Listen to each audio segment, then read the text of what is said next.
बस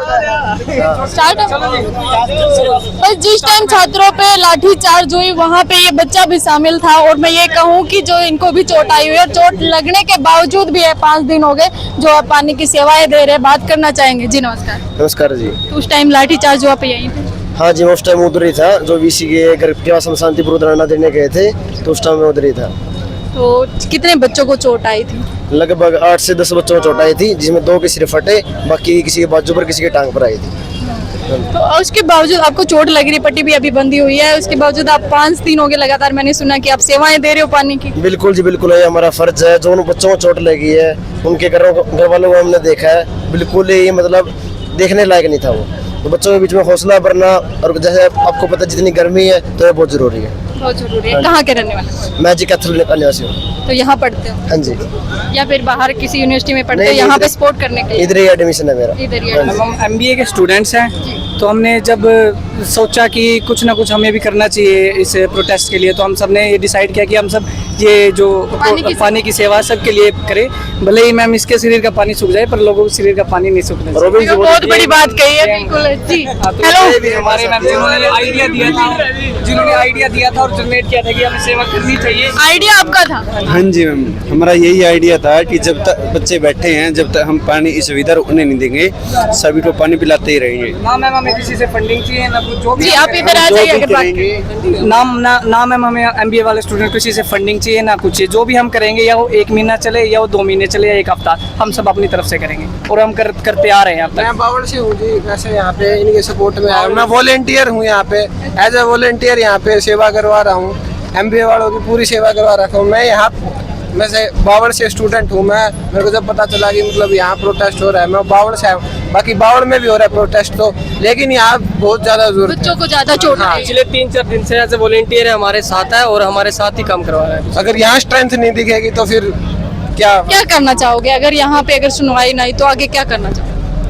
यहाँ अगर सुनवाई नहीं होती है तो आगे हम कमेटी से बात करके CM के पास जाएंगे, CM से चंडीगढ़ जाने का काम करेंगे।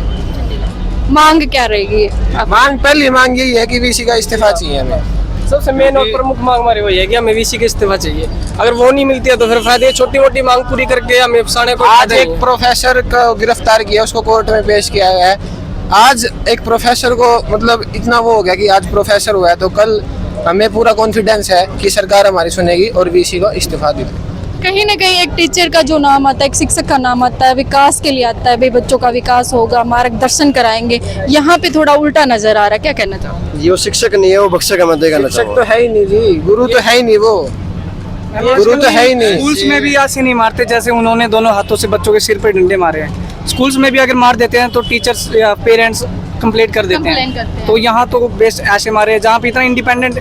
तो कॉलेज किसके लिए होता है? इंडिपेंडेंस के लिए होता है और पढ़ने के लिए होता है। और यहाँ पे इंडिपेंडेंट का नाम ही नहीं है। तो यहाँ बैठ गए वो दिक्कत गार्ड को, वहाँ बैठ गए वो दिक्कत गार्ड को, कोई है ही नहीं मैम इन्होंने सिस्टम। इन्होंने बहुत ज़्यादा रेस्ट्रिक्शन लगाई हुई है बच्चों पे कि यहाँ पे बैठना नहीं है, यहाँ पे साधन नहीं खड़ा करना है। जैसे कई बच्चे शाम को गेट बंद कर देते हैं, हमें बाहर आना होता है तो गाड़ी बहुत पीछे लगा आनी पड़ती है, या बाइक हो तो पैदल आना पड़ता है 1.5-2 किलोमीटर से। इन्होंने ऐसी रेस्ट्रिक्शन लगाई हुई है।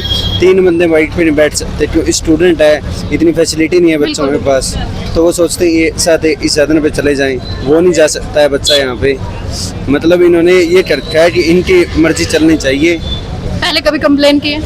कंप्लेंट तो नहीं की, बस अभी आवाज उठाएंगे सभी बंदों के बारे में। हम पहले यहाँ पे एडमिशन लेके आए थे जी। जैसे हम लोग यहाँ पे एडमिशन लेके, तो हम इस यूनिवर्सिटी का नाम सुन के आए थे कि हरियाणा एग्रीकल्चर यूनिवर्सिटी, एक रेपुटेशन, एक वैल्यू है यूनिवर्सिटी की।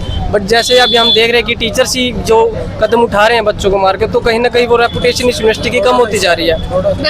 तो यही एक मोस्टली वो रीजन है कि ये चीज़ तो उनको करनी नहीं चाहिए थी। कम से कम अपनी यूनिवर्सिटी के रेपुटेशन के बारे में तो सोचना चाहिए था। असल में उस टीचर की जो है पोस्ट, वो बावड़ में असिस्टेंट प्रोफेसर है सोशियोलॉजी का, वो यहाँ क्या कर रहा था? पहली चीज तो पहली ये है, पहला क्वेश्चन ये है कि वो सब बावड़ में वो है, उसकी ड्यूटी है, तो यहाँ क्या कर रहा था? और उसने क्यों बच्चों पे इतनी बुरी तरह से, हम जानवर को भी नहीं मारते इतनी बुरी तरह से, आपने वीडियो में देखी होगी, डंडा पकड़ा और सीधा ले। ये कोई वो डंडे भी नहीं है। नॉर्मल डंडे नहीं थे, वो लोहे के डंडे थे, रॉड थी, और जो बच्चों के सिर लगे, सिर लगते ही बच्चों के सिर फटे हैं बिल्कुल।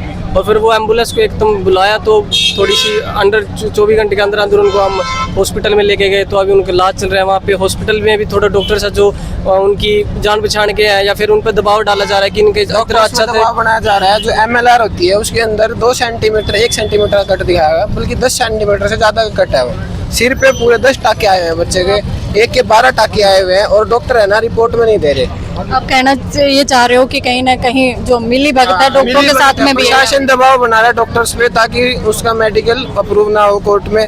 आज जैसे कोर्ट में थे, कोर्ट में जज साहब ने कहा कि जो डॉक्टर्स है वो ऐसा क्यों कर रहे हैं। डॉक्टर्स के पास कोई रीजन नहीं था बताने के लिए। यहाँ बच्चे का जो सिविल हॉस्पिटल अपने हिसार का, उसका सेफ्टी नहीं लग रही थी हमें, तो हम उन बच्चों को रेफर किया गया है अग्रसेन हॉस्पिटल में, अगरवा। पूरी सेफ्टी का रीजन है, क्योंकि होती है मैम, पर गलती मानना सबसे बड़ी बात होती है, लेकिन अब तक वीसी सर यहाँ पर आए नहीं है कि गलती अपनी मानी हो या सॉरी फील की हो। कहीं ना कहीं एटीट्यूड ईगो आ जाती है। कहीं ना कहीं वो अपोलॉजीज उसी टाइम मिलनी चाहिए थी कि बच्चे हैं और हमारे यूनिवर्सिटी के छात्र हैं, तो अभी तक उनका एटीट्यूड है ना वो यहाँ है, यहाँ नहीं आया। फिर इस बात से हम एक चीज़ क्लियर कर दिया हमने भी, या कितने भी छोटे मोटे टीचर्स हो गए या फिर जो सिक्योरिटी गार्ड जिन्होंने मारे, इनको भी अरेस्ट करो या कुछ करो, इनसे अब मतलब नहीं पड़ने वाला। मतलब हमें वीसी की जो हमें सस्पेंशन चाहिए या फिर उनको यूनिवर्सिटी से हटाना है, बस अब तो यही एक लास्ट मांग है हमारी। कहीं ना कहीं मांगे तो जायज है भाई, हर बच्चे को स्कॉलरशिप जरूरी है, क्योंकि बच्चे इसी के आगे देखो पेरेंट्स होता है एक टाइम के बाद जो है पैसे खर्च करने बंद कर देते हैं, या कहूँगी कहीं ना कहीं कंडीशन हो जाता है। और कुछ गरीब घर के बच्चे ऐसे होते हैं जिनका बड़ा मुश्किल से घर चलता है, वो कहाँ से फीस देंगे, तो ये जो हेल्प के लिए सबसे बड़ी चीज़ है। यूनिवर्सिटी के अंदर EWS की एक कोटा है, कैटेगरी है, जो EWS कैटेगरी से है, जिनके मतलब जो EWS है, जो सपोर्ट नहीं कर सकते जिनके परिवार, उनको कोटा दिया जाता है कि वहाँ बच्चे आगे पढ़े, उनको अपनी स्कॉलरशिप मिले, रिलैक्सेशन मिले उनको। पर वो इन्होंने बिल्कुल ही खत्म कर दिया है, बिल्कुल खत्म कर दिया है। और जो फंड आता है वो फंड वो वापस भेज देते हैं। जो गवर्नमेंट है, गवर्नमेंट को फंड वापस भेज देते हैं। वो फंड वापस क्यों भेज रहे हो? हमारा तो सिर्फ ये है हमको स्कॉलरशिप मिले, वो फंड में दो, हम बच्चों को स्कॉलरशिप मिले, वो जो फंड है वो स्कॉलरशिप में यूज हो, कहीं ना कहीं बच्चों का भविष्य सुधारने के लिए काम आए। लेकिन वो फंड वापस भेज देते हैं। अपने RSS की जो पार्टी है उसमें फंड दे देते हैं, इलेक्शन वगैरह होते हैं उनमें फंड दे देते हैं। कहीं ना कहीं मैम जैसे जो स्कॉलरशिप की परसेंटेज है वो अगर ज़्यादा रहती, सेम रहती, तो बच्चों में एक मोटिवेशन आता कि हमें पढ़ना और इतने 70% से अबव लेने, ताकि हमको स्कॉलरशिप मिल सके।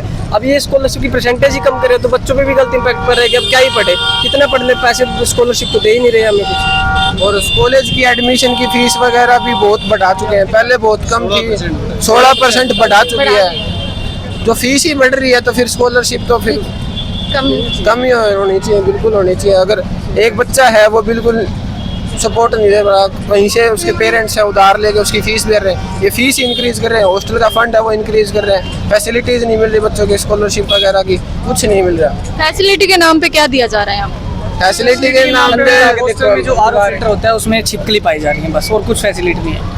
एक दिन तो मैंने दोनों ने पानी पी लिया था, आधे घंटे बाद मैसेज आया कि कोई पानी मत पीना, उसमें छिपकली है। अब हम क्या करें मैम, पी लिया तो पी लिया। मतलब ये बहुत बड़ी असावधानी की बात है कि भाई छिपकली पड़ी हुई थी, उसके बाद मैसेज दिया गया आधे घंटे, क्योंकि बच्चे कितने आज के टाइम में जो गर्मी है बहुत जोरों पे है, और उस टाइम अगर पानी की व्यवस्था नहीं है तो फिर किसी यूनिवर्सिटी का नाम कहना ही बहुत बेकार है। ये कह सकते हो आप अपनी तरफ से, मैं नहीं कहना चाहूंगी। और आप भी जरूर कमेंट सेक्शन में एक बार बताइए कि भाई ये जो यूनिवर्सिटी के जो छात्र है उनकी मांग जो जायज है और फिर क्यों नहीं कर रहे।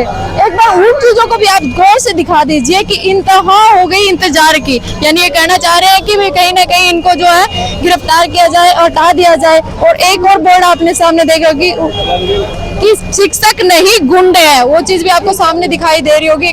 जो है पहले दोषियों की गिरफ्तारी फिर मांगे हमारी, बहुत सारी चीजें यहाँ पे लिखी हुई है।